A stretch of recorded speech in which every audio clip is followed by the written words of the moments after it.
Oke. Nah, kita lihat hari ini Yohanes pasal 4. Ada percakapan perempuan Samaria dengan Tuhan Yesus. Kita lihat ayat yang ke ini ya. Perempuan Samaria itu dia katakan dia menyembah siapa di situ?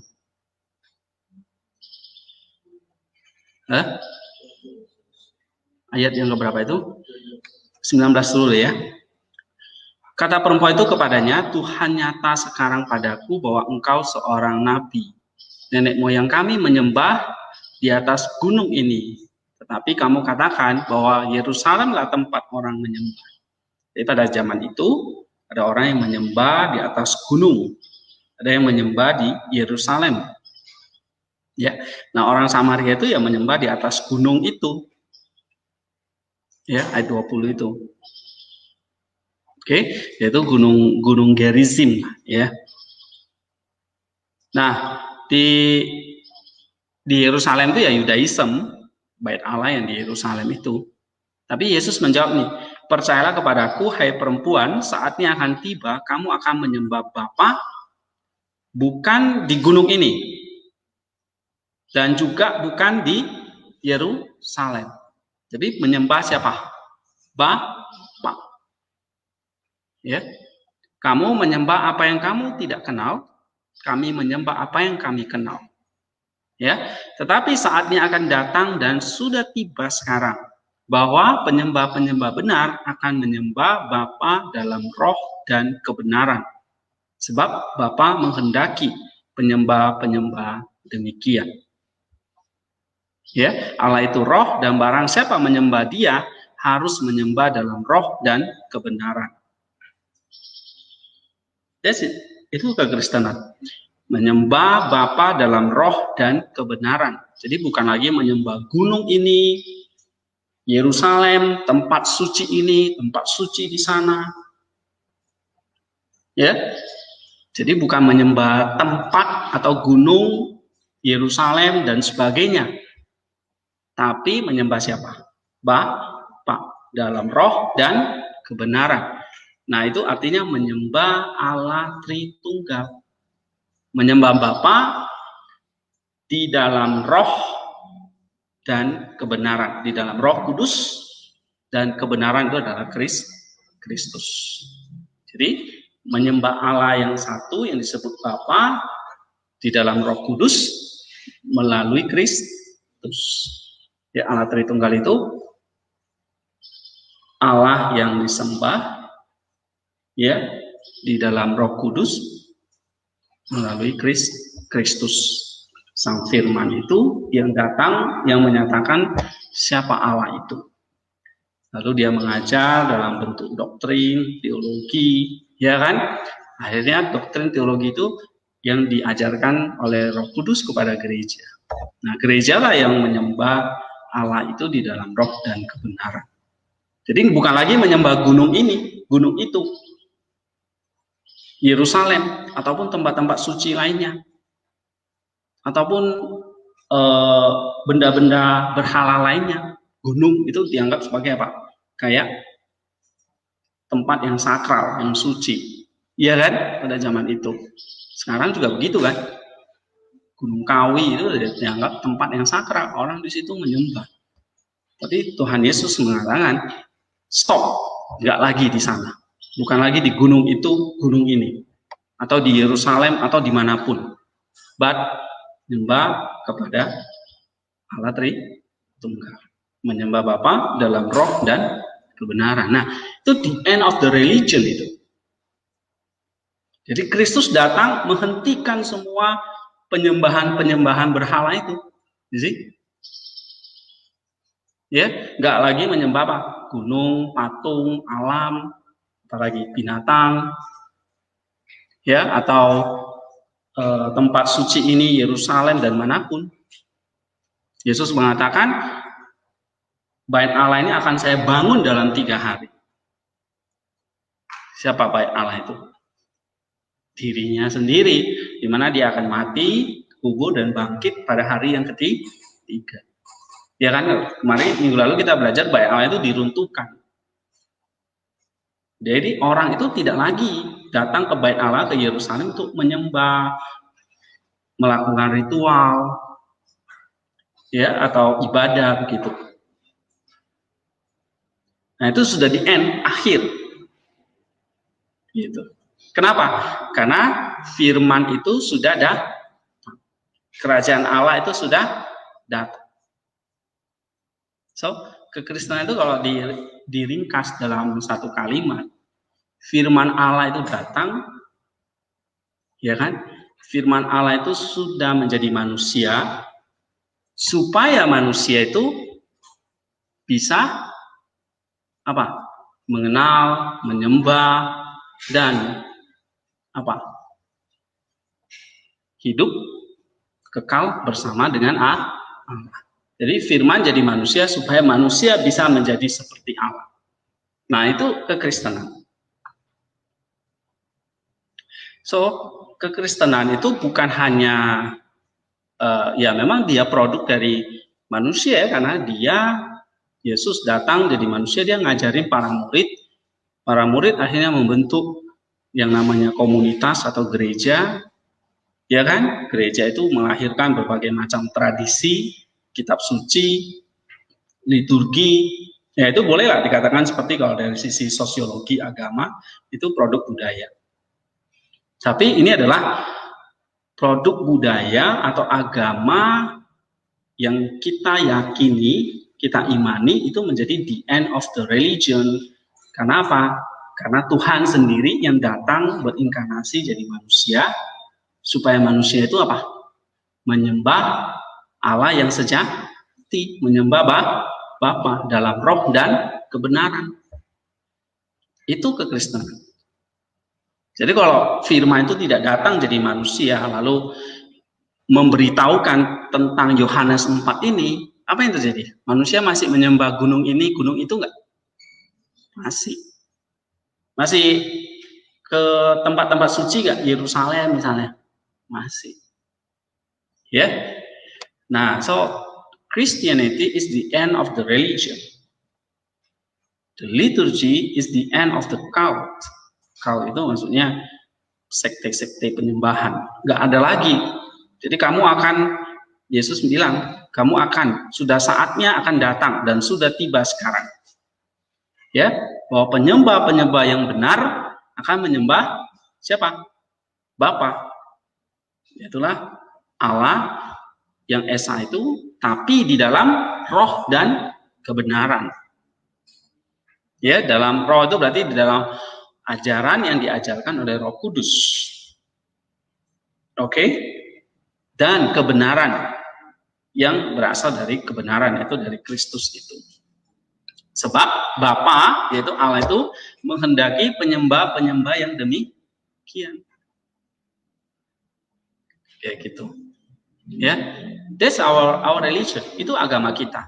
Berarti agama kita itu adalah agama yang bukan sekedar menambah banyaknya agama yang muncul pada abad itu.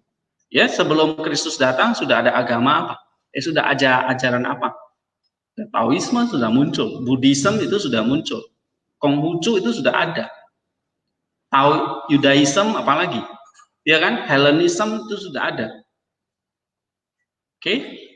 Paganism, agama-agama Romawi, Yunani, Babilonia, wah banyak macam, ya, agama-agama suku saat itu. Baru Yesus datang, muncul ini agama Kristen. Okay? Nah, that's it. This is our Christianity. We have to understand that. Nah, Kristus datang, dia ngapain ini? Dia akan merestorasi seluruh alam semesta ini. Itulah kita kenal sebagai the cosmic redemption. Bahwa Yesus datang untuk apa? Menebus dunia ini. Ya. Ya, kita tahu bahwa kalau Adam harusnya diciptakan itu apa? Tuhan kasih perintah ngapain? Kelola kan dunia ini. Lalu persembahkan dunia ini kepada Allah. Oke? Ya. satu Eucharistic life. Tetapi apa yang dilakukan oleh Adam? Ternyata dia jatuh gara-gara makanan. Benar gak? Gara-gara buah makanan. Yang harusnya makanan itu dimakan,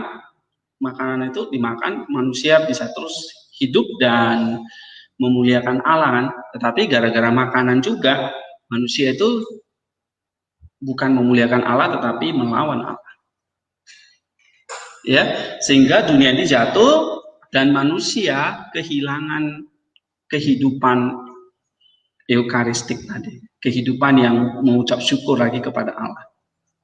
Ya, kita lihat contoh aja Kain dan Habel. Ya, Habel mempersembahkan apa? Persembahan kepada Allah. Kain juga mempersembahkan persembahan. Itu satu eucharistic life. Tetapi apa yang terjadi pada Kain? Dia membinasakan Habel. Itu artinya apa? Itu sudah ada bibit kebencian, lalu pembunuhan. Itulah dosa yang akhirnya membuat manusia itu binasa. Akhirnya apa? Habel binasa, dibunuh. Kain binasa karena perbuatannya sendiri. Ya, nah Kristus datang merestorasi itu semua. Sehingga jadi dia datang itu bukan hanya menebus dosa kita saja, ya, tetapi seluruh alam semesta ini. Air, dia dibaptis dalam air direstorasi. Kayu, dia dipaku di atas kayu direstorasi. Ya, semua benda-benda, makanan, dia makan ikan waktu dia bangkit itu. Oke, jadi nggak ada lagi yang haram, yang halal. Anything, apapun, semua. Ya, Kristus disalib di atas sebatang pohon kayu. Pohonnya direstorasi, kayunya juga.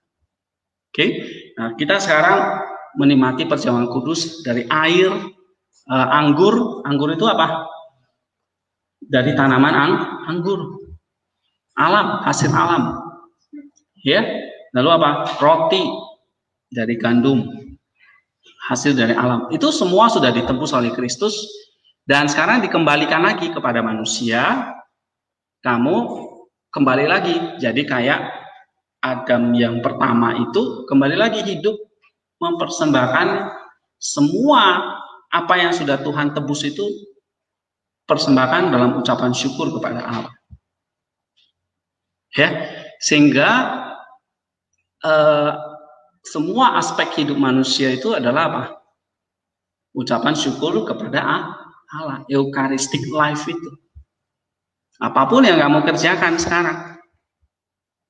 Oke, Tuhan memberkati kamu dengan uang, materi. Itu adalah kamu pakai untuk ucapan syukur, memuliakan Dia. Nah, itulah yang disebut dengan Eucharistic life. Ya, waktu kamu bangun pagi, lalu kamu bersiap-siap pergi ke gereja, kamu mau ibadah. Ibadahnya itu bukan pas kamu di gereja saja. Waktu kamu bangun pagi, mandi, itu sudah ibadah. Itu artinya kamu tuh sudah apa? Sedang mulai ibadah. Terus kamu meninggalkan rumahmu, kamu pergi ke gereja. Ya, itu artinya apa?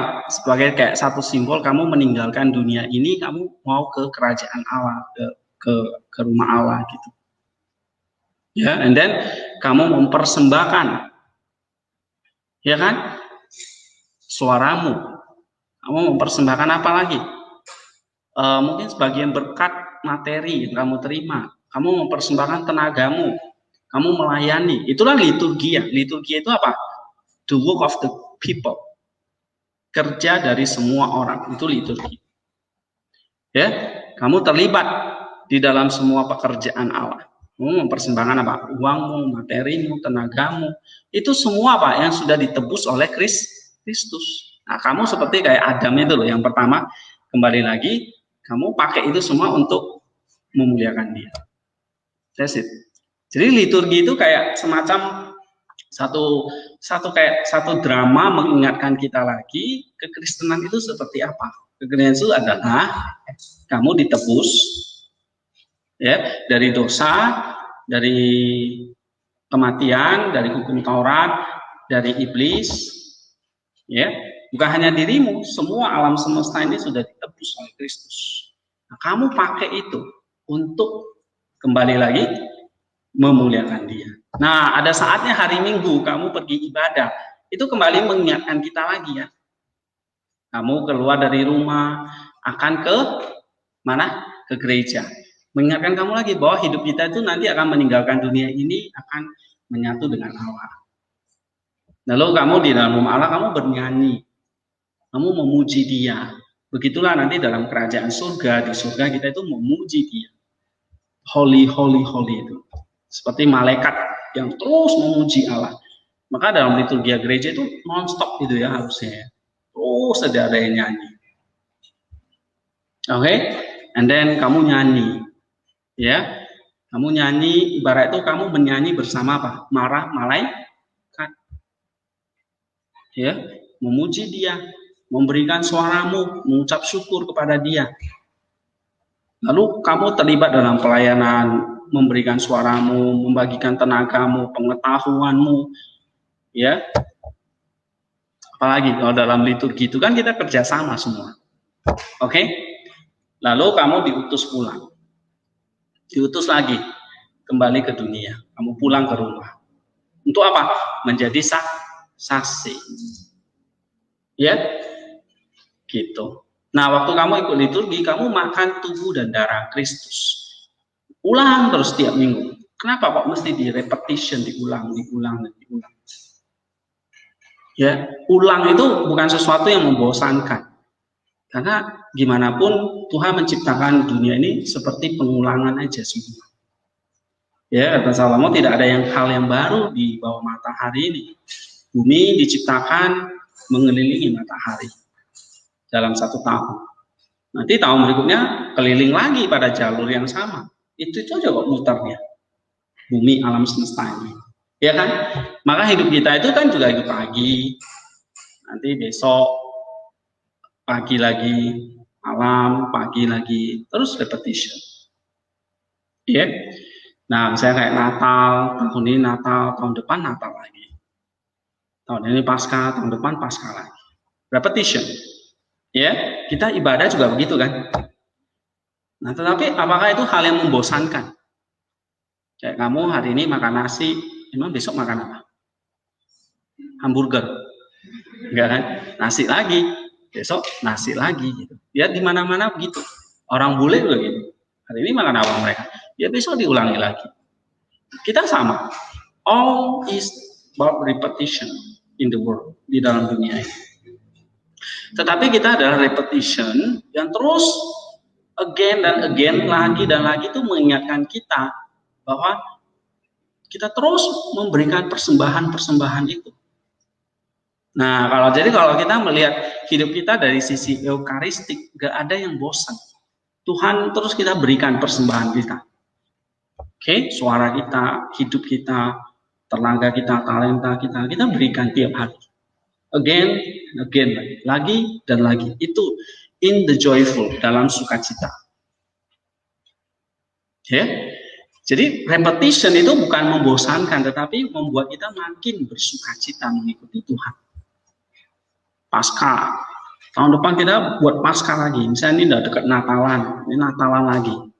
Membuat kita makin bersukacita. Karena kita bisa mempersembahkan lagi kepada Dia. Jadi, ya, misalnya lah, contoh suatu saat kamu jadi orang tua ini, kamu kerja mati-matian. Kamu bisa menyisingkan uang misalnya sebagian, terus kamu kirimkan ke anakmu. Emang orang tua tuh hanya mau sekali kirim uang kepada anaknya? Hah? Enggak kan? Dia akan kerja lagi, akan menyisihkan uangnya lagi, lalu dia berikan lagi kepada anaknya. Begitu dia berikan, dia merasa apa? Sukacita. Dia berikan lagi. Oke. Nah, repetition. Ya.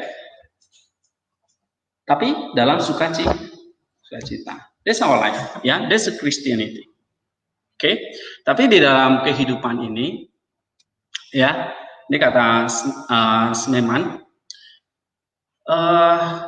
kita pertama untuk menikmati hidup yang eukaristik itu ya kita harus born of the water and spirit, punya iman dan dibaptis, menyatu dulu. Ibaratnya gini, Kristus datang, dia memberikan kita pakaian. Kekristenan itu adalah kemanusiaan baru.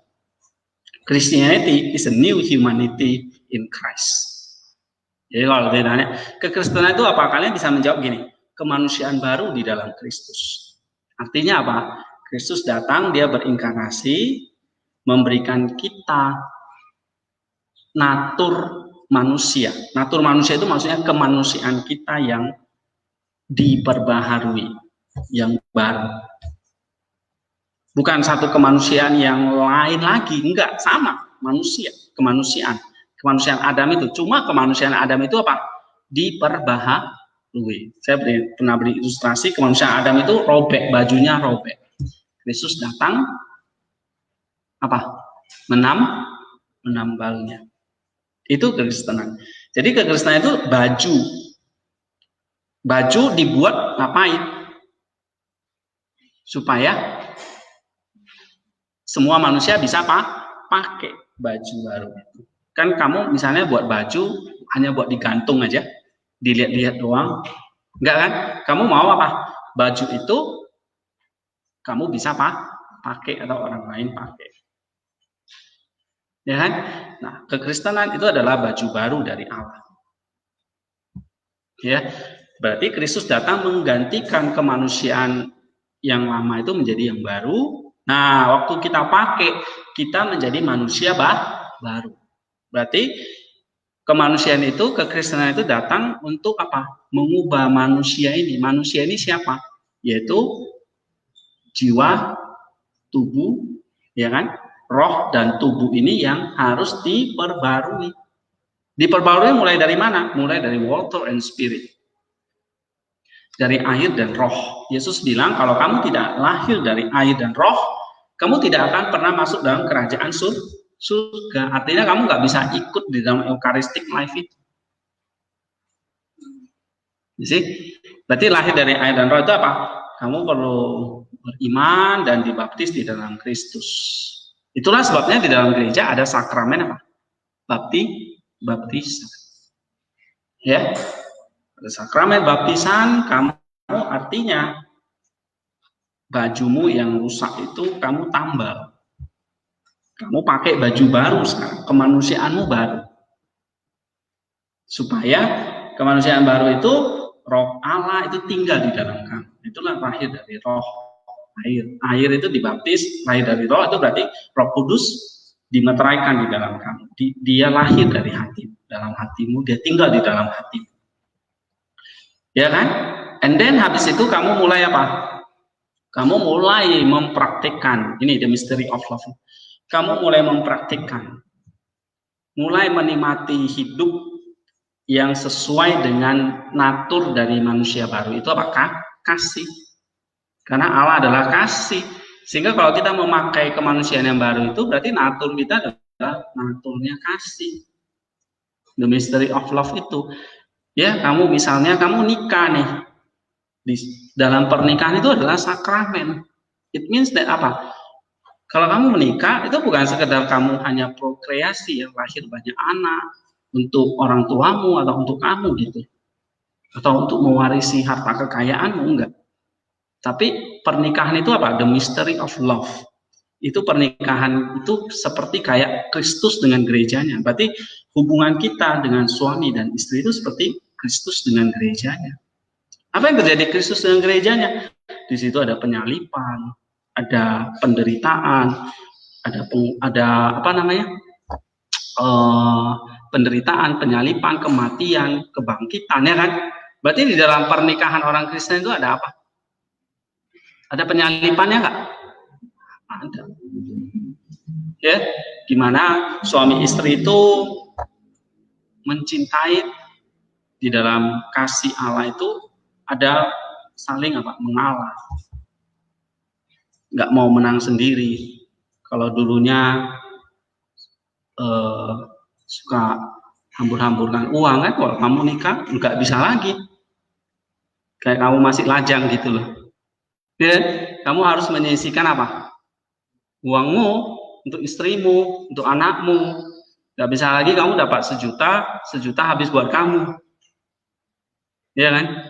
Lalu istri anakmu suruh cari sendiri. Nggak bisa gitu ya. Makanya kalian nih cewek-cewek ya, kalau mau milih pasangan, pilih yang sudah pakai baju baru, jangan masih baju yang robek ya. Pilih kayak Naldi ya, Okto ya, Okta. Oke ya, ya nanti ya. Kamu udah pakai baju baru nggak? Oke.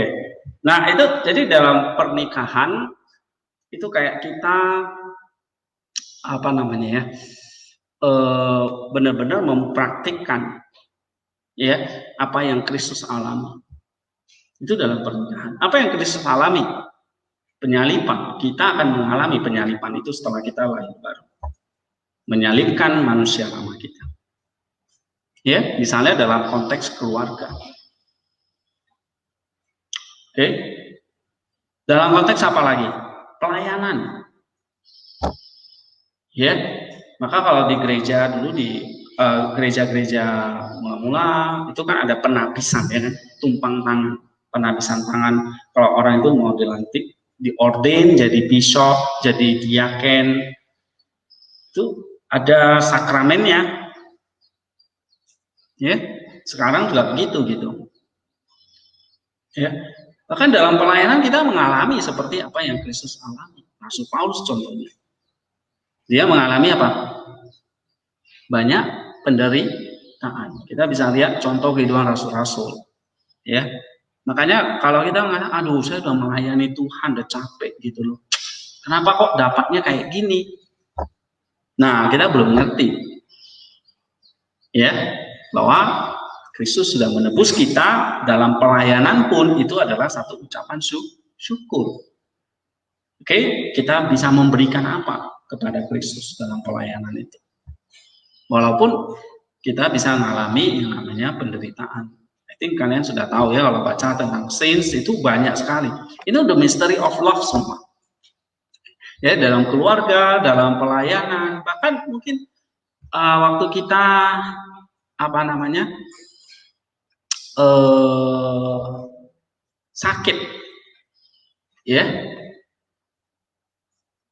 kita bisa sakit, kita bisa kena penyakit, kita bisa apa namanya, misalnya kayak kena COVID begini, nggak ada yang kebal dengan yang namanya virus ini, ya dong, gitu. Nah, tetapi di dalam gereja menyediakan apa namanya, ada minyak, ya, yang bisa mengurapi kita, ya.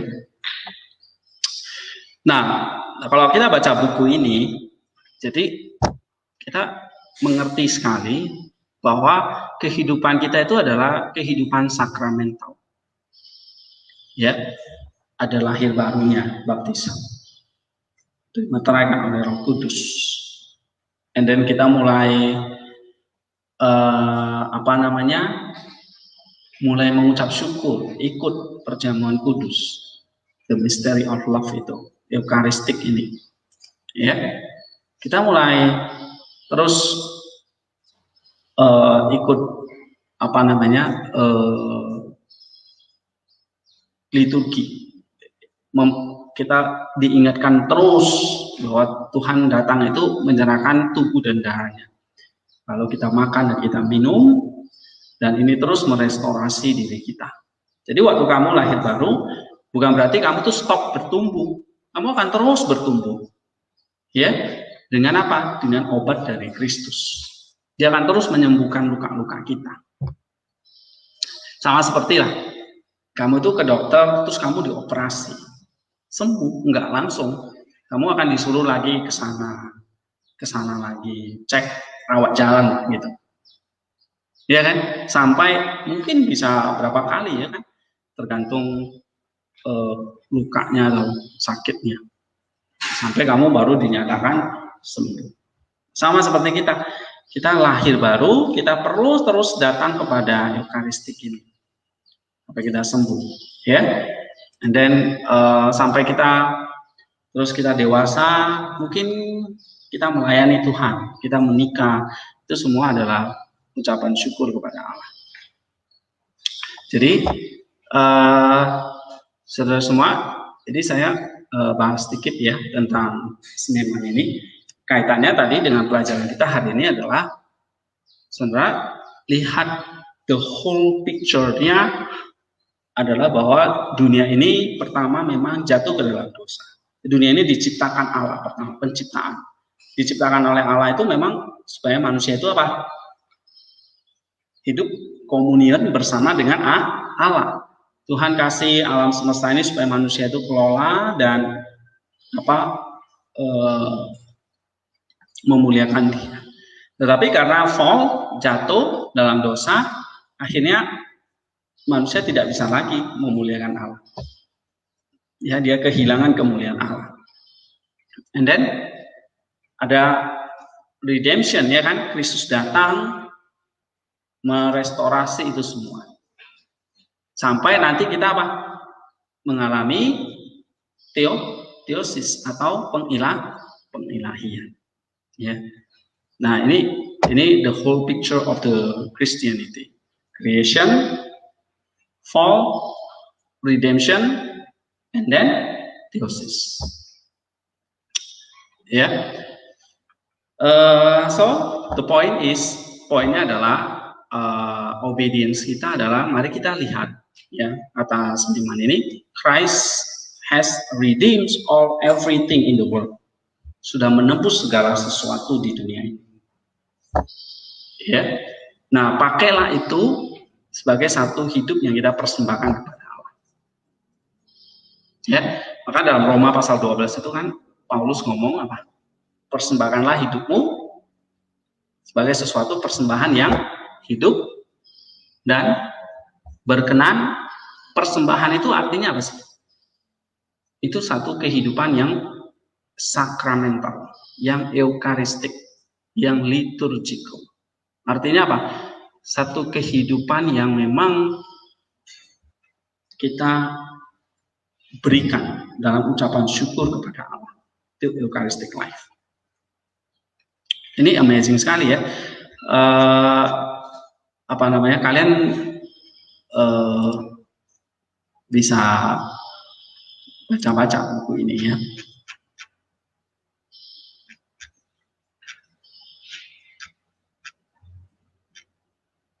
Okay. The world is fallen world because it has fallen away from the awareness that God is all in all. Jatuh, sehingga manusia nggak punya lagi kesadaran akan Allah. Ya. Jadi kalau Adam itu sudah meninggalkan Taman Eden, ya. Nah, di Taman Getsemani lah Kristus itu merestorasi itu. Kita sudah kehilangan eukaristik tadi, satu ucapan syukur, persembahan syukur kita kepada Allah. Dan akibatnya ya kita weeping, ya, kita merana. Oke, yang ada kita terikat kepada hal-hal material. Ya. Nah, Tuhan datang itu sudah mentransformasi life in God, filled with meaning and spirit. Tadi yang saya katakan, kita yang ada adalah menyembah Bapa di dalam roh dan kebenaran, bukan lagi di gunung ini ataupun di Yerusalem, tapi di dalam Kristus. Oke, jadi katakan Christianity, however, is in a profound sense the end of all religion.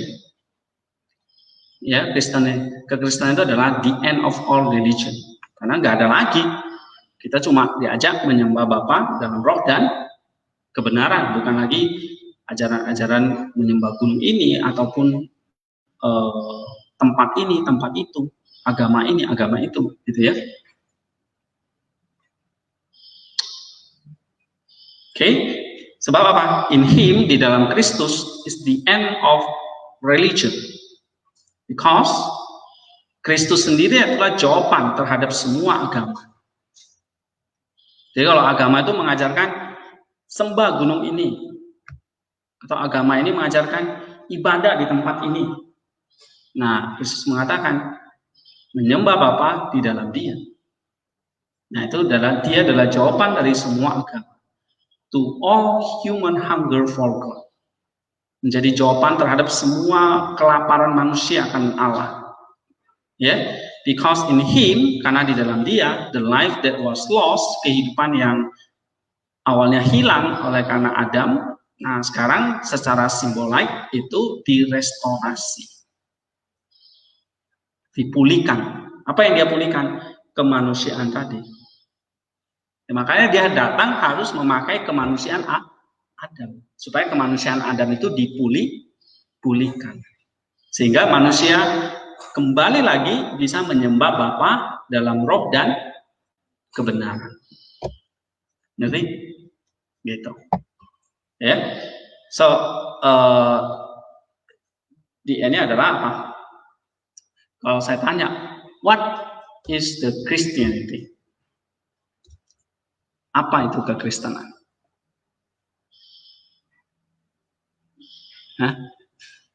It's only a religion, hanya agama, hanya budaya, hanya ajaran filsafat tertentu, hanya dogma?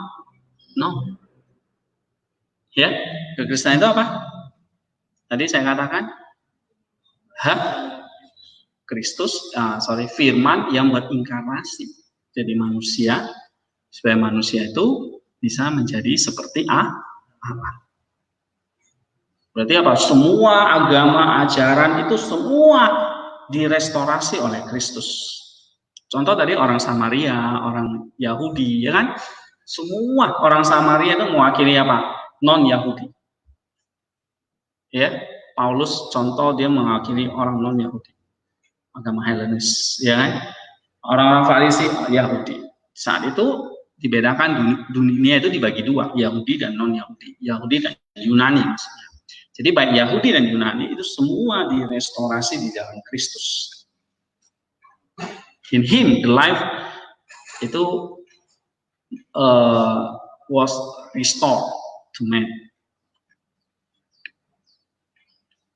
Okay, so that is the meaning of the Christianity, ya. Nah, baru setelah itu, setelah Kristus merestorasi semua, dia menyuruh kita, dia memberikan tubuh dan darahnya, dan menyuruh gereja itu memperingati terus tubuh dan darahnya, memberitakan Injil ke seluruh dunia, memberitakan Eukarist ini, supaya semua mengalami seperti para rasul alami.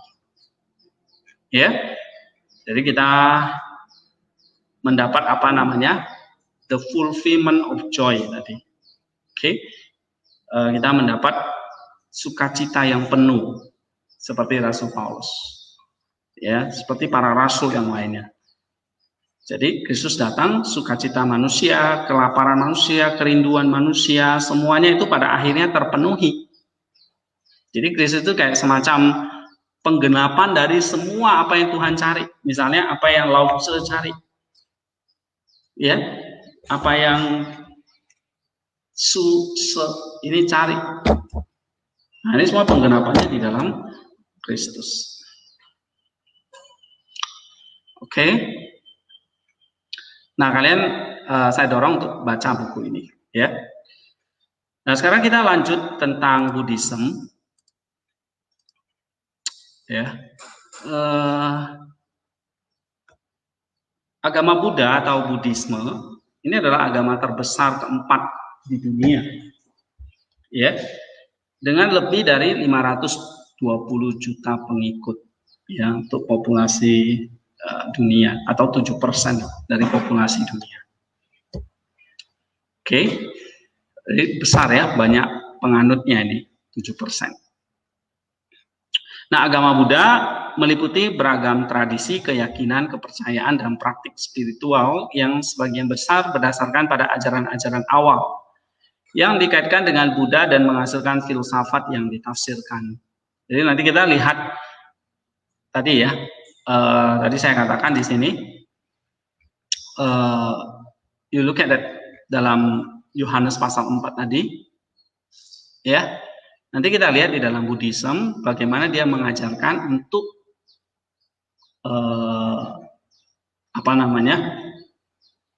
mengikuti ajaran ini, menyembah ini, pergi ke tempat ini dan sebagainya.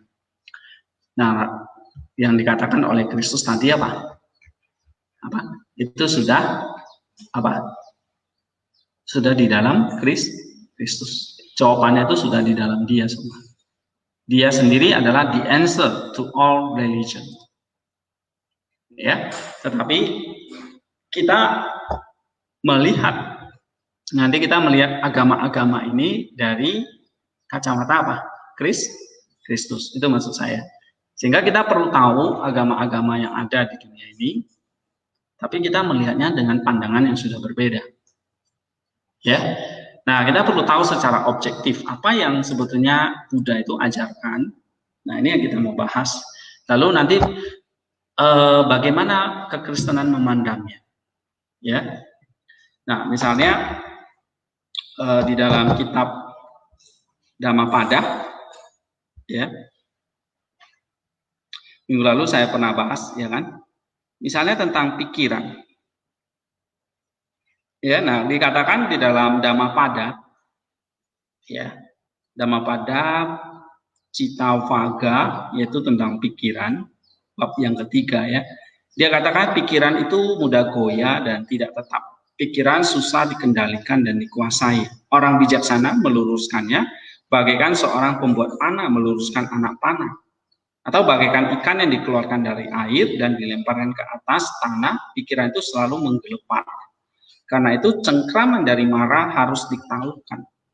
Nah, ini Buddha sendiri lahir sekitar abad ke-6 ya, sebelum Masehi, sebelum Kristus. Nah, dia sudah memikirkan bahwa pikiran itu susah dikendalikan dan dikuasai. Ya. Sehingga pikiran itu harus dilepaskan dari godaan marah. Marah itu setan yang harus ditaklukkan. Nah, itu di dalam Kristus, siapa yang bisa menaklukkan marah itu? Siapa yang sudah menaklukkan marah atau setan itu? Kristus. Maka Alkitab mengajarkan apa?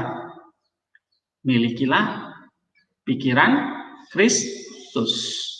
Nus Kristus itu. Sehingga kamu bisa menaklukkan apa?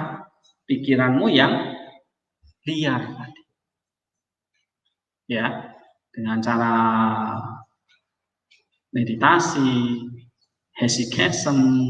Oke, nanti dalam Buddha itu juga mengajarkan tentang meditasi. Gitu. Sukar mengendalikan pikiran yang binal dan senang mengembara sesuka hatinya adalah baik untuk mengendalikan pikiran. Satu pengendalian pikiran yang baik akan membawa kebahagiaan. Gitu. Ya. Pikiran sangat sulit untuk dilihat, amat lembut dan halus, pikiran bergerak sesuka hatinya. Orang bijaksana selalu menjaga pikirannya, seseorang yang menjaga pikirannya akan berbahagia. Jadi kalau kamu bisa menaklukkan pikiranmu yang liar itu, kamu akan berbahagia. Ya, pikiran itu selalu mengembara jauh, tidak berwujud, terletak jauh di lubuk hati. Mereka yang dapat mengendalikannya akan bebas dari jeratan iblis atau marah. Nah, ini sama kayak apa yang Kristus ajarkan, ya kan? Lebih kurang mirip kan? Oke. Tetapi jawabannya itu nanti di mana? Bagaimana cara menaklukkan pikiran itu? Jawabannya ada di mana? Dia sendiri di dalam Kristus. So all the religion itu memaparkan fakta What happened to the humanity? Apa yang terjadi dengan kemanusiaan yang jatuh itu? Buddha melihat kemanusiaan yang jatuh itu selalu terikat kepada penderitaan. Nanti kita lihat. Sehingga dengan penderitaan atau duka itu, manusia itu nggak bisa lepas dari penderitaan, dari kematian, dari kematian, ya. Nah, akibat kematian itu manusia itu akan lahir berulang-ulang karena jiwa itu kekal. Jadi jiwa itu bisa reinkarnasi masuk ke tubuh yang lain. Tubuh aja mati, tapi jiwanya berpindah ke tempat atau ke tubuh yang lain atau ke binatang atau ke manusia yang lain gitu. Karena nggak bisa lepas dari namanya penderitaan dan kematian. Jadi akan terus berproses sampai orang itu bisa menemukan penerangan, mencapai Buddha. Tapi itu suatu proses yang masih panjang sekali. Ya, dari Buddha bukan jalan keselamatan. Dia hanya penemu Dhamma, jalan itu.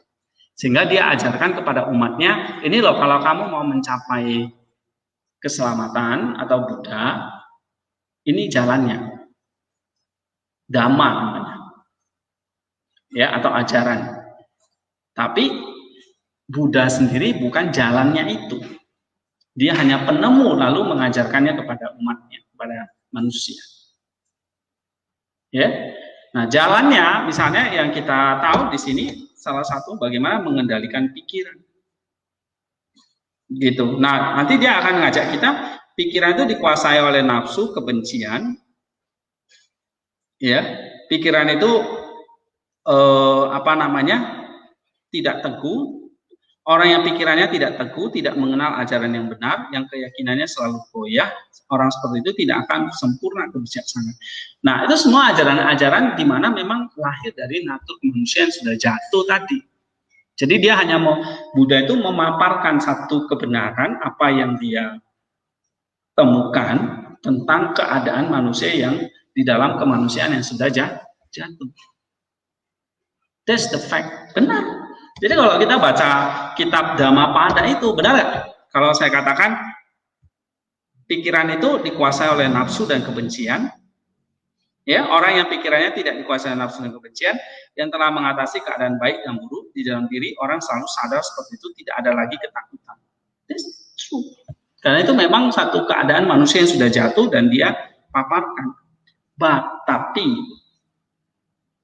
dari fakta itu, bagaimana melepaskannya? Ya, apa jawabannya? Gitu.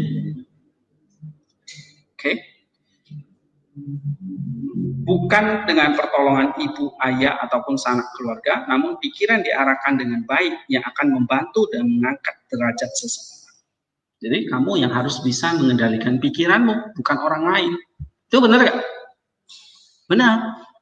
Tapi dari semuanya itu, misalnya ini contoh Dhammapada ya. Ini Dhammapada, ini ajaran, ini Dhamma yang diajarkan oleh Buddha. Dhammapada itu adalah salah satu kitab di dalam kitab suci Tripitaka. Tripitaka itu terdiri dari Sutta Pitaka, Abhidhamma Pitaka, Vinaya Pitaka. Nah, Dhammapada masuk di dalam Sutta Pitaka. Sutta Pitaka itu dibagi lagi, yaitu ada namanya Kudaka Nikaya. Nah, Kudaka Nikaya dibagi lagi, yaitu ada namanya kitab Dhammapada. Jadi Dhammapada itu salah satu kitab suci dari agama Buddha. Mengajarkan the fact, fakta, realita tentang pikiran manusia. Nah, kalau kita baca ini, that's true. Sama kayak apa yang Alkitab ajarkan, pikiran dikuasai oleh nafsu nggak? Ya loh? Pikiranmu liar nggak? Kalau pikiranmu liar, kamu nggak akan pernah bahagia, nggak pernah bijaksana. Gitu. That's just true. Tapi jawabannya apa untuk menjawab ini? Nah, we believe, kita percaya dari kacamata Kristus, jawabannya ada di dalam Kristus itu sendiri. Kamu sudah harus lahir dari apa? Kamu akan bisa menguasai itu kalau kamu born of water and the spirit. So, in Christ. Tapi bagaimana orang itu bisa masuk ke dalam Kristus? Melalui apa? Air dan Roh Kudus. Ya. Nah, jadi kita, our religion is far more beyond than another religions. Karena kita harus masuk ke dalam satu realm atau dimensi sama sekali different. Not only moral teaching. Jadi kalau kita masih masuk dalam agama yang cuma ngajarkan moral, it's the same like natural religions all the world. Sama kayak semua agama di dunia ini ngajarkan moral. Tapi kalau nggak membuat kamu ke dalam satu realita yang baru yang tidak pernah kamu lihat, it's the same thing. Ya, jadi kalau kamu misalnya pindah agama nih dari agama A ke agama B, lalu kamu melihat ajarannya sama aja nih, nggak ada bedanya. Si agama A ngajar ini, agama B ngajar ini, what is the difference? But in Christianity, ya, perbedaannya di mana? Kamu akan masuk ke dalam satu realita yang baru, very different. Jadi nggak lagi kayak di dunia ini. So when you come into the church, ketika kamu masuk dalam gereja, tapi kalau kamu masih melihat sama kayak di dunia, what happened? Ya kan? Misalnya kamu masuk dalam gereja, kamu dengar lagi musik-musik dunia, ya sama aja. Kayak kamu pergi ke klub. Nothing new. Okay? So, kekristenan, it must be make you real in the spiritual realm. Jadi benar-benar membuat kamu masuk ke dalam satu dimensi spiritual. Itulah sebabnya kalau kita pergi ke liturgi ya, kita tuh makin naik in heaven. Kayak kita tuh ada di surga. Gitu. Oke? Okay? Ya, yeah. When you pray, kalau kamu masih berdoa kayak orang-orang itu, nothing different. Like kamu kalau beragama Buddha berdoa, beragama Islam berdoa, ya kan? Ya Kristen dia berdoa dengan cara masing-masing. Tapi make you feel different. Like kamu mengalami water and spirit, love dan sebagainya nggak? Satu dimensi spiritual yang make you different. Ya oke? Okay? Nah di sini. Ya, apa yang membuat perbedaan itu semua? Ya, Kristus itu. Ibadah kita beda karena Kristus. Ibadah kita beda dengan dunia agama lain karena Kristus. Doa kita beda karena Kristus. Hidup kita beda lagi. Moral kita beda. Semua karena Kristus. Karena apa tadi? Dia adalah jawaban dari semua agama itu. Oke, okay? We back to this. Ya.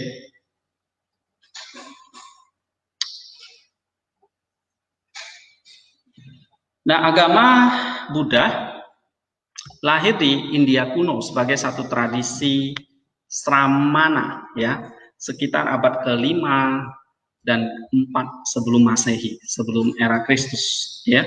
Lalu dia menyebar ke sebagian besar Asia.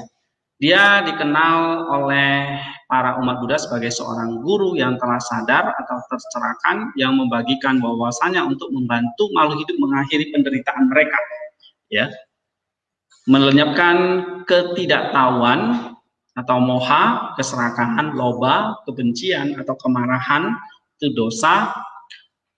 Berakhirnya atau padamnya moha, loba, dan dosa itu disebut sebagai nibbana. Jadi the end of the religion of Buddhism to achieve the nibbana, mencapai nibbana, itu the end-nya. Nah, untuk mencapai nibbana, maka orang itu harus melakukan perbuatan benar, tidak melakukan perbuatan salah, mempraktikkan meditasi, menjaga pikiran agar selalu pada kondisi yang baik, murni, mampu memahami fenomena batin dan jasmani. Nanti ada caranya. Ya, nanti kalau kita lihat ini masih banyak konsep-konsep tentang jalan utama berunsur 8 ini. Ini ajaran paling penting. Ya, nah ini konsep-konsep ini semua disarikan, didapat dari kitab suci Tripitaka ini, yaitu Sutta Pitaka, Vinaya Pitaka, Abhidhamma Pitaka. Ya, nah ini ada banyak sekali kitab suci ini, ya, banyak sekali. Ini dibagi-bagi lagi. Salah satu tadi yang saya bilang, Dhammapada. Ini yang terkenal ya di dalam kitab Sutta Pitaka ini. Nah, ini mengajarkan tentang moralitas orang. Ya. Sama kayak kitab Konghucu ini juga tentang moralitas ya. Nah, untuk mencapainya ya kita melakukan ini semua ditambah dengan praktik batin. Ya. Nah, tapi ini semua dilakukan apa? Dengan jalan yang diajarkan oleh Buddha. Gitu. Ya, ikuti ajaran itu. Kamu akan mencapai nibbana. Nah, what is different from Christianity? Apa bedanya dengan kekristenan? Kitab suci kita, Perjanjian Lama, Perjanjian Baru. Lalu diajarkan A, B, C, dan seterusnya. Lalu kita harus taat ikuti. Same thing bukan? Beda nggak? Sama? Sama ya kan? Tapi apa bedanya? Apa bedanya dengan kekristenan? Hah?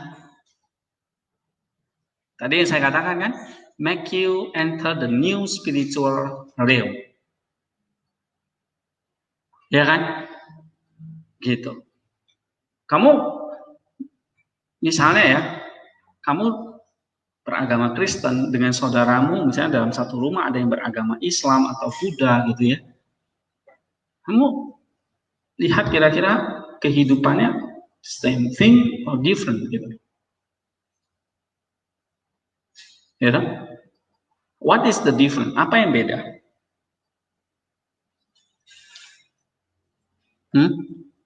Apa yang membuat itu berbeda?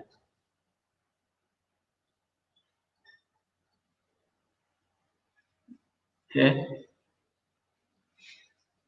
Nah, kita harus tahu apa yang membuat saya itu memilih Yesus, kok bukan memilih yang lain. Ya, hanya keturunankah karena saya lahir sudah Kristen sejak kecil?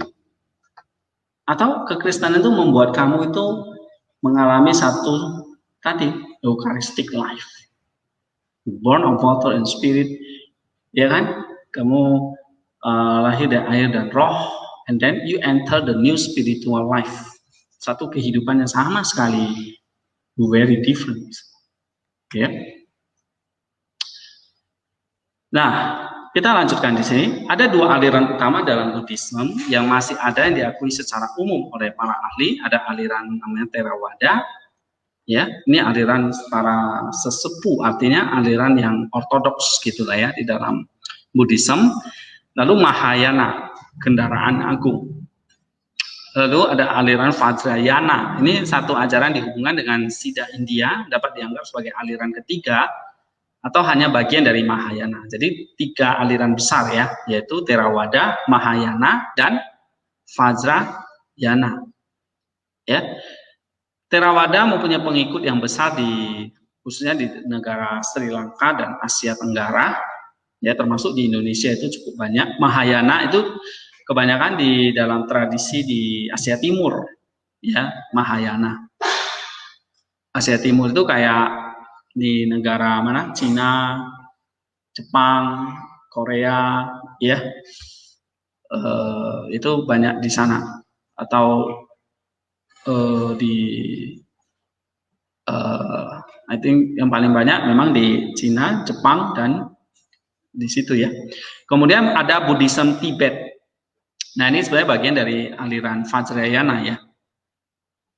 Itu Buddhism Tibet itu memang beda dengan Theravada dan Mahayana. Ini karena dia melestarikan ajaran Vajrayana. Nah, dipraktikkan di wilayah sekitar Himalaya, Mongolia, dan Kalimkia. Ya, jumlah umat Buddha di seluruh dunia diperkirakan 500-an juta ya. Menjadi salah satu agama yang besar atau utama di dunia. Dalam Buddhisme Theravada, tujuan utamanya adalah pencapaian kebahagiaan tertinggi, nibbana, yang dicapai dengan mempraktikkan jalan mulia berunsur 8. Jalan tengah. Ya. sehingga melepaskan diri dari apa yang dinamakan satu siklus penderitaan dan kelahiran kembali atau reinkarnasi. Jadi ini konsep reinkarnasinya mirip seperti Hindu ya. Buddhisme Mahayana sebaliknya beraspirasi untuk mencapai kebudaan melalui jalan bodhisattva. Ya. Jadi bodhisattva itu adalah calon Buddha. Satu keadaan di mana seseorang berada dalam siklus untuk membantu makhluk lainnya mencapai pencerahan. Oke. Ini ya. Jadi kalau untuk mencapai nibbana di dalam konsep agama Buddha itu ada apa namanya? Ada satu jalan yang sangat panjang ya. Jadi dia harus nih ya, mencapai namanya 4 tingkat pencerahan dulu. Ya. Nah, sudah mencapai Sotapana, Sakadagami, terus Anagami, terus mencapai Arahat. Nah, dari Arahat baru dia bisa jadi Buddha. Ya. Gitu. Atau 4 tingkat pencerahan itu salah satunya itu misalnya kayak menjadi dewa. Nanti jadi dewa, jadi bodhisattva. Jadi bodhisattva baru jadi Buddha. Buddha itu yang terakhir. Ya. Nah, setiap aliran Buddha berpegang pada Tipitaka atau Tripitaka, ini kitab sucinya ya. Sebagai referensi utama karena dalamnya terdapat sabda dan ajaran Buddha Gautama. Pengikut-pengikutnya kemudian mencatat dan mengklasifikasi ajarannya dalam 3 buku, yaitu Sutta Pitaka, khotbah-khotbah Sang Buddha, ini Sutta Pitaka ya. Lalu ada Vinaya Pitaka, ini tentang peraturan tata tertib para biku. Ini artinya para rahib ya, yang meninggalkan kehidupan duniawi. Sama dalam kekristenan ada ya, para biarawan. Nah, itu dicatat dalam Vinaya Pitaka. Lalu ada Abhidhamma Pitaka, ini tentang ajaran hukum, metafisika, dan psikologi. Jadi ada 3 kitab yang utama ya, Sutta Pitaka, Vinaya Pitaka, dan Abhidhamma Pitaka. Nah, seluruh naskah aliran Theravada menggunakan bahasa Pali, yaitu bahasa yang dipakai di sebagian India pada zaman Sang Buddha.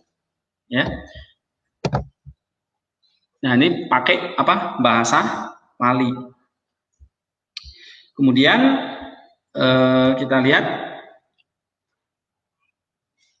cukup menarik untuk dicatat bahwa tidak ada filsafat atau tulisan lain dalam bahasa Pali selain kitab suci agama Buddha Theravada yang disebut kitab suci Tipitaka. Oleh karenanya istilah ajaran agama Buddha berbahasa Pali ini sinonim dengan agama Buddha Theravada. Jadi Theravada menggunakan bahasa Pali. Ya, ini banyak di India ya, di sana. Kemudian seluruh naskah aliran Mahayana pada awalnya berbahasa Sanskerta, dikenal dengan Tripitaka.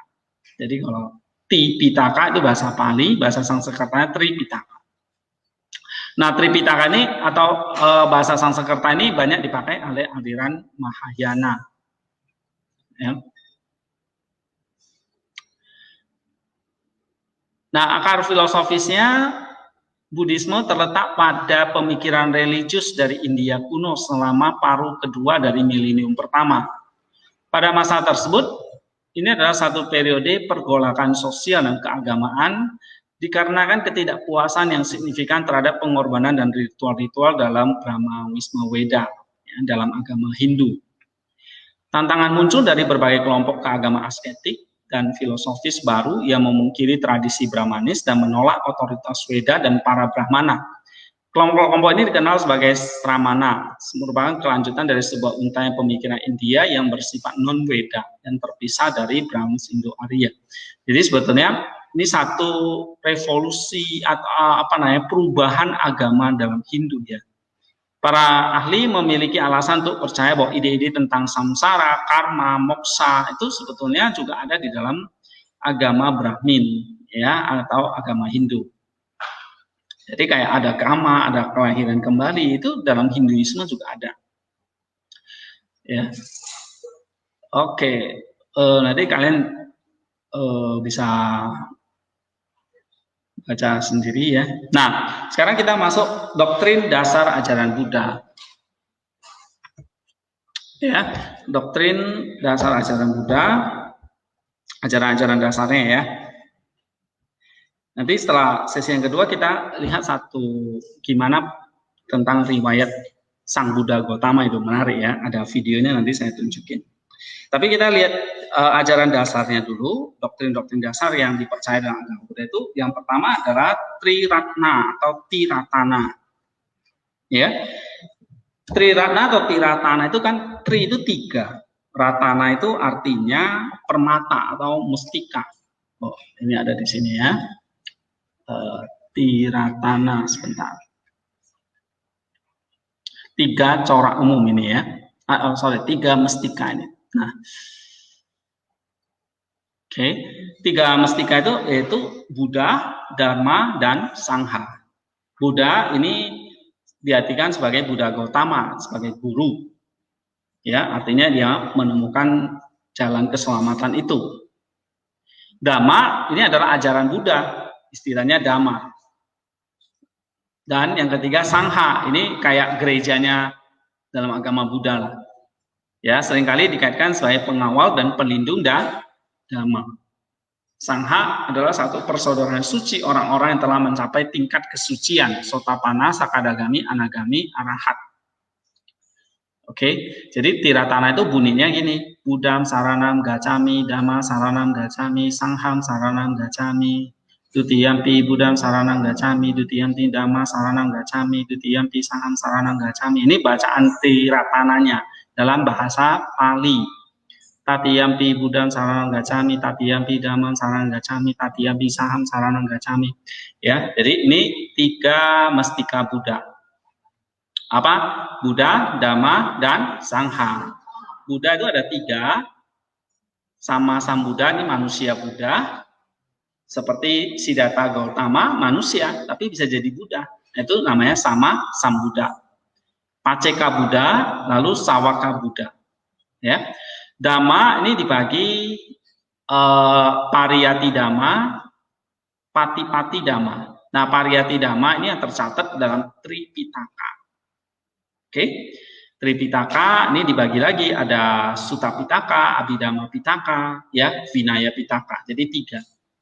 Tripitaka ada 3 apa saja? Vinaya Pitaka, Sutta Pitaka, dan Abhidhamma Pitaka. Oke. Tapi Dhamma ini bukan hanya Tripitaka saja, ada namanya Pati-pati Dhamma. Pati-pati Dhamma ini dan Pativeda Dhamma. Ini artinya Pati-pati Dhamma, Pariveda Dhamma itu yang memang sudah ada pada dasarnya di alam semesta ini, ya. Sangha, Sangha ini ada Samuti Sangha, Arya Sangha. Oke, ini ajaran dasar ya tentang Buddha. Ada Buddha Ratana, ada Dhamma Ratana, dan Sangha Ratana. Ya, apa sih arti Buddha? Kata Buddha artinya apa? Buddha di dalam kitab Uddaka Nikaya, di dalam Sutta Pitaka itu, Buddha itu artinya orang yang menemu kebenaran. Itu artinya Buddha. Jadi Buddha artinya dia sang penemu kebenaran. Penemu kebenaran, bukan kebenaran itu sendiri. Kalau Kristus dia mengatakan, aku adalah kebenaran. Yohanes berapa? Yohanes 14 ayat 6. Ya. Kalau kita lihat Greek-nya akan ngomong apa ini Greek-nya, coba. Dia katakan ho logos, ho Yesu, ego emi, hei hodos, ya kan? Kai hei ale teya. Kalau Buddha artinya apa? Dia sang penemu kebenaran. Atau dia yang mencapai penerangan sempurna.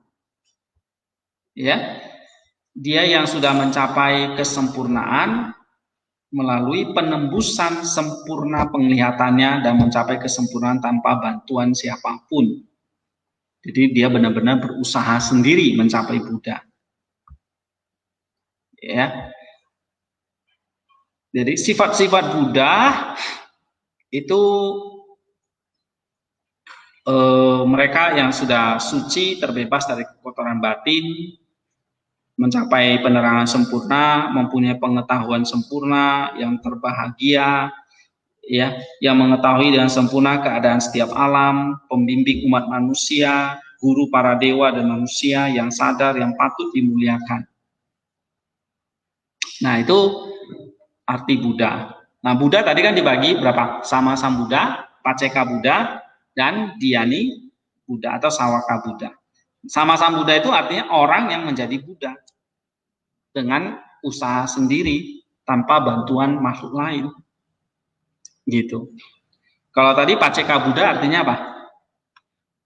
Paceka Buddha itu artinya orang yang mencapai tingkat kebudaan, ya, dengan usaha sendiri tanpa bantuan orang lain.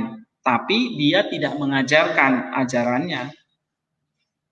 Kalau sama Sambuddha mencapai Buddha, tapi dia ngajarkan. Nah, itu bedanya. Ya, Sawaka Buddha dia mencapai tingkat kebudaan karena dia mendengarkan ajaran dari sama Sambuddha. Maka dia menjadi Sawaka Buddha. Ya, tapi dia juga mengajarkan kepada orang lain. Dan orang yang diajarkan itu bisa mencapai tingkat kesucian seperti dirinya. Nah, itu Paceka Buddha. Ya, itu Sawaka Buddha. Ya.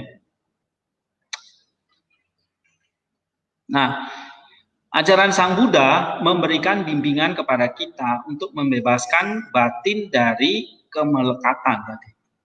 Ya, kemelekatan pada hal-hal yang selalu berubah, menimbulkan ketidakpuasan. Oke. Semuanya itu tidak mempunyai inti yang kekal tanpa kepemilikan. Itu membebaskan dari segala kemelekatan. Jadi kalau kamu masih melekat pada uang, nah kamu belum mencapai Buddha. Kalau kamu masih melekat pada hawa nafsu, belum dibebaskan berarti. Nah, harus membebaskan itu semua dari segala hawa nafsu. Sama seperti dalam kekristenan kan, mencapai yang namanya dispassion. Ya. Nah, mencapai Buddha berarti orang yang sudah melepaskan semua kemelekatan, atau bahasa palinya anicca. Ya, melepaskan semua yang tidak puas, duka. Sudah sudah tidak memiliki apapun, anatta. Oke. Nah, itu mencapai atau tujuan dari Buddha. Ya. And then kita lihat misalnya tadi 3 mestika ya. Nah, 4 kebenaran mulia ini. Atau 4 kesunyataan mulia. Ya. 4 kesunyataan mulia. Nah, ada cerita begini ya. Dahulu ada seorang wanita bernama Kisa Gotami. Ini cerita dalam kitab suci Tripitaka ini ya. Ada seorang perempuan yang bernama Kisa Gotami. Lalu dia punya anak meninggal, putra sulungnya meninggal. Akhirnya dia begitu sedih gitu ya. Lalu dia berkeliaran di jalanan membawa mayat anaknya ini. Dan minta kepada siapapun yang bisa menghidupkan anaknya. Ya.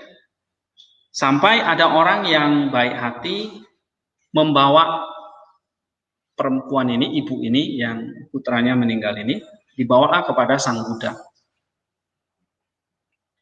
Sang Buddha siapa? Buddha Gotama ya kan? Lalu dia ketemu dengan Sang Buddha. Intinya mau ngapain? Minta anaknya dihidupkan. Ini mirip dalam cerita Injil, ya kan? Ada anak Yairus yang sudah meninggal, ya kan? Lalu dia harusnya datang mohon kepada Yesus supaya anaknya dibangkitkan. Nah, sang Buddha berkata sama kisah Gotama ini, dia ngomong sama perempuan itu, ambilkan segenggam biji sawi, ya, dan aku akan menghidupkan kembali anakmu. Wah, lalu kisah Gotama itu mulai senang, ya kan?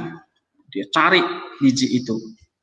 Tapi sebelum dia pergi cari, sang Buddha itu ngomong, tapi benih itu harus berasal dari keluarga yang belum mengenal kematian. Ya, kamu harus ambil biji sesawi dari keluarga yang belum mengenal kematian. Nah, oke, saya cari. Lalu kisah Gotama ini pergi dari satu pintu ke pintu lain. Tanya, ya, dan meminta biji sesawi itu. Tapi semua orang berkata, oh, keluarga saya sudah ada yang meninggal. Tanya lagi, oh, keluarga saya juga sudah ada yang meninggal. Saya sudah kehilangan ayah saya kehilangan adik saya kehilangan ibu saya, dan sebagainya. Oke, nah akhirnya dia nggak bisa menemukan satu rumah tangga pun yang belum pernah dikunjungi oleh kematian atau maut itu. Akhirnya kisah Gotama nyerah. Dia kembali lagi ke Sang Buddha dan berkata, ada kematian dalam setiap keluarga. Setiap orang mati. Lalu dia ngomong, sekarang saya mengerti ajaran Anda. Paham nggak maksudnya? Ya. Lalu Sang Buddha berkata, tidak seorang pun dapat menghindari kematian dan ketidakbahagiaan. Jika orang hanya mengharapkan kebahagiaan dalam hidup, mereka akan kecewa. Jadi Sang Buddha bisa menghidupkan ke anak itu? Gak bisa, karena kematian itu adalah hukum alam. Orang lahir ya pasti mati gitu. Ya. Nah, itu diajarkan oleh Sang Buddha. Jadi hal-hal tidak selalu seperti yang kita inginkan, tetapi kita bisa belajar untuk memahami. Ya. Ya kan, ketika kita sakit, ya kita pergi ke dokter dan bertanya, apa yang salah dengan saya, mengapa saya sakit, apa yang bisa menyembuhkan saya, apa yang harus saya lakukan untuk sembuh. Lalu di sini dikatakan, dalam agama Buddha percaya bahwa Sang Buddha itu seperti dokter, tapi bukan obat. Dia hanya dokter yang tahu resep obat untuk mengobati.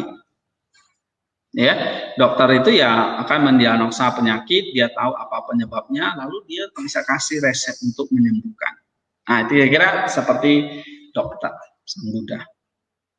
Nah, lalu dia singkat penyakit orang itu, apapun pasien yang datang sama saya, nah penyakitnya itu cuma 4 ini. Ya, duka. Orang itu semua mengalami yang namanya duka atau penderitaan. Itu udah pasti. Ya. Gitu. Alkitab mengajarkan semua orang jatuh ke dalam dosa atau pelanggaran terhadap perintah Allah. Tapi Buddha mengajarkan apa? Semua orang sudah mengalami yang namanya satu penderitaan atau duka. Tapi Buddha menemukan, karena dia dokter kan, dia tahu resepnya. Yaitu apa? Dia tahu sebab penderitaan itu apa. Itu yang disebut dengan samudaya duka atau duka samudaya. Lalu dia tahu kebenaran tentang lenyapnya penderitaan. Itu duka niroda. Dan Sang Buddha tahu tentang kebenaran jalan atau kebenaran menuju lenyapnya penderitaan atau duka maga. Ya. Jadi ada 4 kebenaran atau 4 kesunyataan mulia. Apa itu? Duka samudaya, duka niroda, dan duka maga. Ya. Tentang duka itu seperti apa, penyebab duka, lenyapnya duka, dan jalan berunsur 8 menuju akhirnya duka. Nah, duka itu apa? Duka bisa dikategorikan dalam 3 bagian. Penderitaan yang biasa, misalnya kayak sakit perut, sakit flu, sakit gigi, itu penderitaan. Duka namanya, penderitaan biasa. Tapi ada penderitaan karena perubahan, itu viparinama duka. Misalnya berpisah dengan orang yang dicintai. Kayak tadi kisah Gotami tadi kan. Itu dia mengalami apa? Viparinama duka. Berkumpul dengan orang yang dibenci. Mungkin di sini juga ya kan. Tidak tercapai apa yang diinginkan. Ya kan? Harusnya saya ingin dapat A nih. Dikasih C misalnya. Sedih, ratap tangis. Putus asa dan sebagainya karena diputus pacar misalnya kan. Itu mengalami penderitaan karena perubahan. Bisa juga karena apa? Badan jasma sangkara duka. Misalnya karena lahir sebagai manusia sehingga dia mengalami sakit, mati, sedih, kecewa, mati ya dan sebagainya, itu sangkara duka. Jadi kayak kelahiran terus menerus.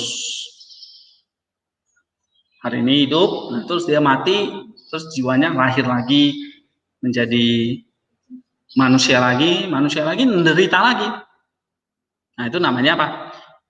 Sangkara duka. Lalu ada namanya paticca samuppada. Ini adalah hukum sebab musabab yang saling berkaitan atau paticca samuppada. Ya. Nah ini tentang duka. Lalu ada duka samudaya. Ini sebab penderitaan. Nah, agama Buddha percaya penderitaan itu muncul karena tanha, nafsu keinginan. Ya, apa? Nafsu keinginan, tanha. Jadi selalu ada keinginan-keinginan. Gitu. Yang menyebabkan orang itu mengalami duka, terus mati, lahir lagi gitu. Tumimba lahir atau kelahiran kembali. Atau ini ya, nafsu yang tiada henti itu yang disebut dengan tanha. Ya. Dan akhirnya menyebabkan orang itu mengalami kegelapan batin yang namanya avijja. Dan itulah yang membuat kita lahir terus menerus atau berulang kali. Lalu lenyapnya duka. Lenyapnya duka itu ringkasnya adalah ini penghancuran kegemaran dan pelenyapan keinginan. Jadi lenyapnya duka itu kayak kalau di dalam Kristen itu bisa mencapai namanya dispassion dan love. Ya, di dalam konsep Buddhism lenyapnya duka itu berarti mencapai yang namanya nirwana atau nibbana. Nanti kita lihat nirwana atau nibbana itu apa. Lalu ada 8 jalan untuk melenyapkan duka. Nah ini nanti kita lihat juga. Ada 8 yaitu dibagi 3 kelompok. Kebijaksanaan terdiri dari pengertian benar, samaditi, pikiran benar, sama sankapa. Lalu moral, ucapan benar, perbuatan benar, dan mata pencarian benar. Baru konsentrasi yang benar atau samadhi, yaitu daya upaya benar, perhatian benar, dan meditasi benar atau konsentrasi benar. Nah ini 8 jalan untuk melenyapkan apa? Duka. Ya. Terus kita lihat lagi tentang ini yang tadi kita sebut sebagai nirwana ya, the end-nya. Kalau kita teosis, kita masuk dalam kerajaan surga, menjadi makhluk yang terang bercahaya, ya seperti Kristus, di mana tubuh akan dibangkitkan menyatu dengan rohnya menjadi satu. Ya, lihat teosis ya, lihat Kristus yang transfigurasi itu di atas gunung apa? Gunung Tabor. Ya, itu teosis. Kristus menyala gitu loh. Kita lihat dia ya kan, sampai mata kita itu, mata para murid itu nggak bisa melihat. Itu nibananya kita. Oke, transfigurasi Yesus itu. Nah, kalau dalam Buddha namanya apa? Nirwana. Nah, nirwana artinya satu pemadaman atau kepunahan. Ya, ini adalah titik kulminasi di mana umat Buddha atau agama Buddha itu, penganut agama Buddha itu mencapai kebebasan. Itu nibbana. Ya. Nah, Siddhartha Gautama menjelaskan Buddhisme itu sebagai sebuah rakit yang telah mengapung di atas sungai akan memperbolehkan sang penumpangnya untuk mencapai nirwana. Dalam pengertian di dalam, nibbana atau nirwana, nibbana ini bahasa Pali, nirwana itu bahasa Sanskerta. Nah, nibbana adalah kebahagiaan tertinggi, satu kebahagiaan abadi yang luar biasa. Ya, satu keadaan di mana orang itu tidak lagi punya tanha tadi, tidak punya lagi nafsu, terus tidak punya lagi duka, nggak ada nafsu, nggak ada duka, nggak ada kelahiran kembali, lalu mencapai nibbana. Jadi nibbana itu bukan satu tempat. Kita juga percaya bahwa surga itu bukan tempat. Jadi di surga itu nggak ada kafling ya. Ada yang rumah mewah. Oke, nibbana juga bukan tempat. Nibbana adalah satu ketiadaan. Nah, ini konsep Buddhisme yang penting di sini. Kekosongan, ketiadaan, kepunahan. Jadi kamu pada akhirnya apa? Apa?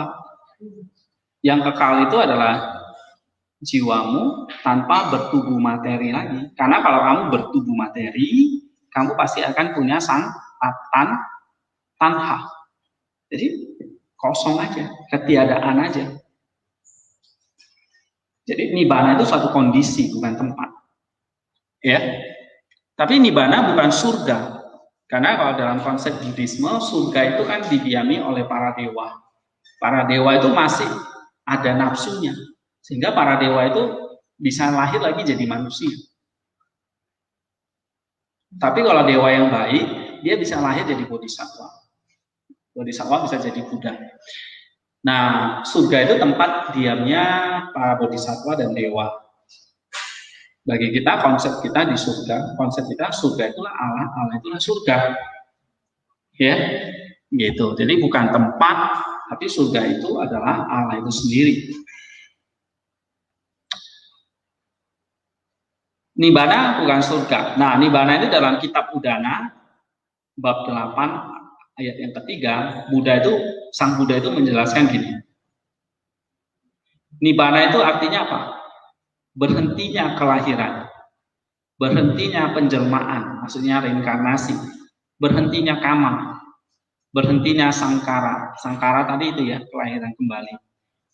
Duka sangkara itu ya, penderitaan tadi. Jika seandainya saja obiku tidak ada berhentinya kelahiran, berhentinya penjelmaan, kama, sangkara, maka tidak akan ada jalan keluar kebebasan kelahiran, penjelmaan, pembentukan, pemunculan dari setiap ini.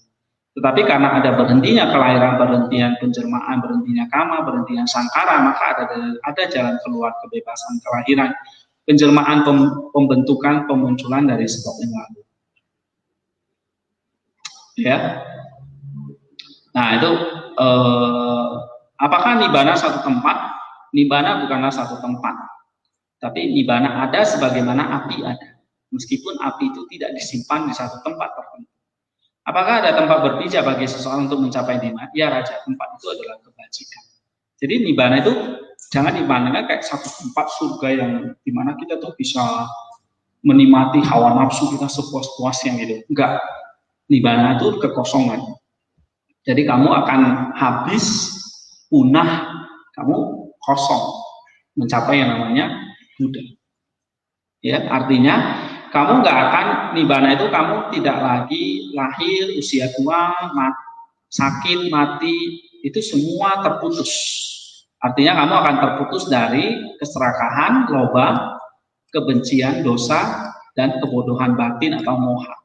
Jadi nibbana itu, roh itu bebas dari loba, dosa, dan moha. Ya, nibbana bisa dicapai ketika seseorang itu masih hidup dan ataupun meninggal dunia. Nah, ketika Pangeran Siddhartha mencapai penerangan sempurna dan menjadi sama Sang Buddha, maka dia mengalami nibbana. Ya, ketika Buddha Gautama meninggal pada usia 80 tahun di Kusinara, maka dia mencapai parinibbana atau saupadisesa nibbana. Kalau setelah meninggal itu namanya anupadisesa nibbana atau parinibbana. Makanya Buddha yang meninggal itu disebut parinibbana. Artinya mencapai nibbana setelah kematian. Oke. Nah, itu tentang nibbana. Ini tentang konsep Tuhan di dalam Buddhism.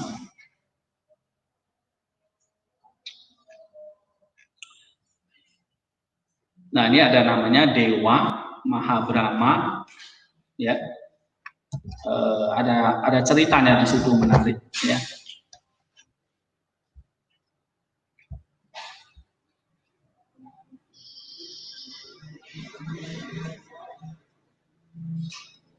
Nanti ada tentang konsep, ini ajaran-ajarannya ya. Kalau tentang alam semesta, bagaimana terjadinya bumi dan manusia, nanti kalian bisa lihat di ensiklopedia ini ya. Kehidupan manusia, sudah diterjemahkan ke bahasa Indonesia gampang. Ini aliran-alirannya. Ya. Nah, singkat aja, konsep Tuhan di dalam agama Buddha itu sebetulnya Tuhan itu bukan satu pribadi seperti yang kita percayai. Tadi Yesus mengatakan apa? Sembahlah Bapa dalam roh dan kebenaran. Kita percaya Bapa inilah yang menciptakan langit dan bumi melalui roh dan firman-Nya, ya kan? Gitu. Jadi ada satu pribadi yang disebut Bapa, tapi juga bukan pribadi kayak kita manusia yang punya tubuh. Allah itu punya tubuh nggak? Nggak. Kita sebut pribadi ya karena keterbatasan bahasa kita gitu ya. Tapi ini adalah memang ada Allah yang bukan kosong nih. Tapi kalau di Buddha kan kosong kan. Tapi ini bukan kosong, memang ada gitu. Ya. Nah, kalau dalam Buddhisme itu menolak adanya satu sosok maha kuasa sebagai pencipta. Ya. Dia menyatakan bahwa alam semesta diatur oleh 5 hukum kosmis. Tadi yang Dhamma tadi. Utu niyama, bija niyama, kama niyama, cita niyama, dan dhamma niyama. Jadi alam ini ada, sudah ada hukum kosmisnya. Misalnya kayak matahari terbit timur, terbenam di barat. Itu udah hukum alam, hukum kosmisnya. Matahari, bumi ini ada karena hukum kosmis itu. Ya. Nah, ini yang dipandang orang sebagai perbedaan utama antara Buddhisme dan agama-agama lain, misalnya dalam Kristen, ya kan? Kristen jelas percaya ada Allah sang pencipta, ya kan? Pengakuan iman Nisea Buddha pertama apa? Aku percaya pada satu Allah yang menciptakan. Nah, ada Allah yang menciptakan. Di dalam Buddhisme enggak. Ya, tidak ada sosok maha kuasa sebagai pencipta. Bahwa nanti kita lihat ya. Nah, tapi gimana dengan konsep ketuhanannya? Nah, ini beda sedikit, ya, beda dengan kekristenan. Ketuhanannya kalau di dalam bahasa Pali itu ati, ajata, abuta, akata, asam kata. Artinya sesuatu yang tidak dilahirkan, tidak dijelmakan, tidak dicipta, dan yang mutlak. Itulah ketuhanan. Ya, jadi ketuhanan yang Maha Esa dalam agama itu bukan kayak Allah Bapa yang berpribadi gitu, tanpa aku ya. Jadi dia bukan satu kayak Tuhannya kita gitu. Ya, jadi dia tanpa aku, anatta, yang tidak dapat dipersonifikasikan. Nah, itu kayak gini. Di dalam kekristenan kalau diajarkan misalnya kayak Gregory Palamas, dia mengajar Allah itu punya esensi dan energi.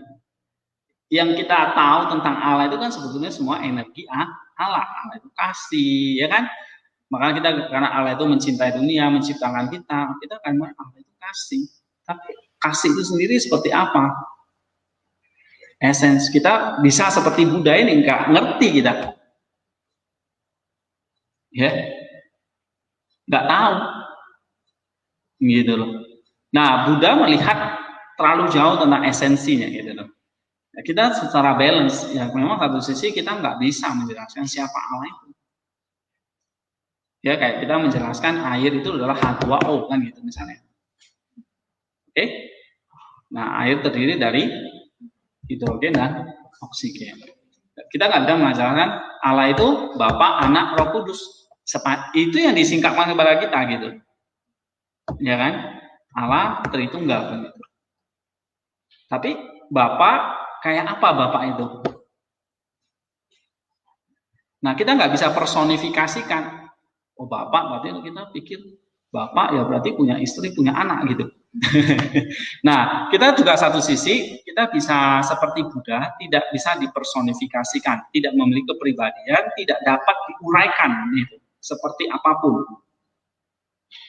Ya, tetapi dengan adanya yang mutlak yang tidak berkondisi, maka manusia yang berkondisi dapat mencapai kebebasan dari lingkaran kehidupan dengan cara meditasi. Umat Buddha menerima keberadaan makhluk hidup di alam yang lebih tinggi yang dikenal sebagai dewa. Ya, jadi ada manusia, tapi juga ada dewa. Dewa ini bukan malaikat.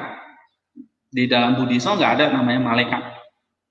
Yang ada satu manusia yang derajatnya lebih tinggi yang disebut dengan dewa.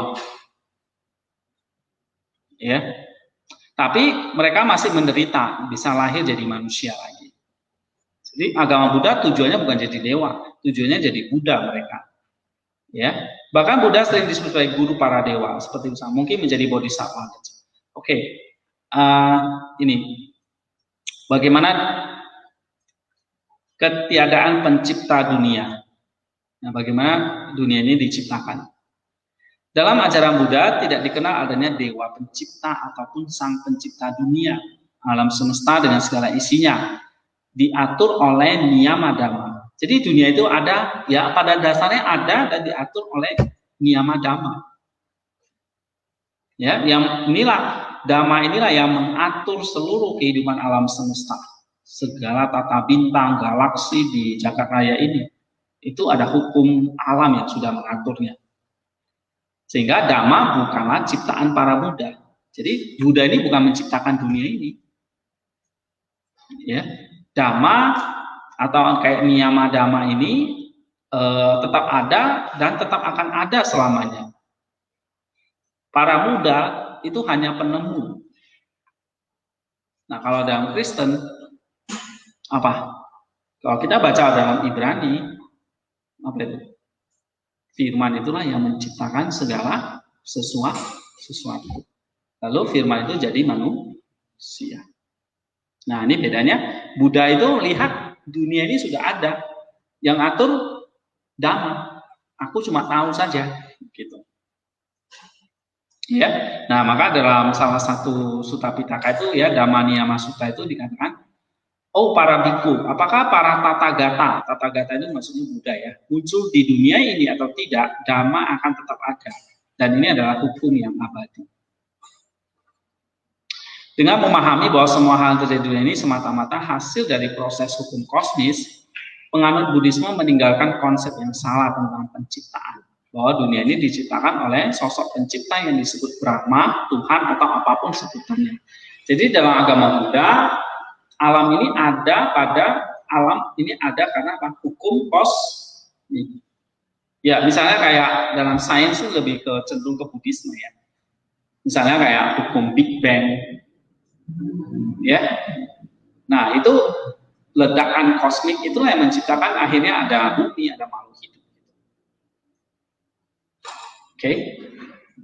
Nah, Buddha lebih ke ajaran Buddha itu lebih ke situ. Jadi bukan kayak dari sesuatu yang nggak ada lalu menjadi ada, enggak. Segala sesuatunya itu sudah ada. Itulah galaksi. Nah, diatur oleh hukum. Kalau kita percaya bahwa segala sesuatu masih kosong, yang ada itu hanya Allah. Nah, Allah di dalam kasihnya itulah memancarkan energinya, menciptakan alam semesta ini menjadi ada. Nah, itu beda banget dengan konsep penciptaan kita ya.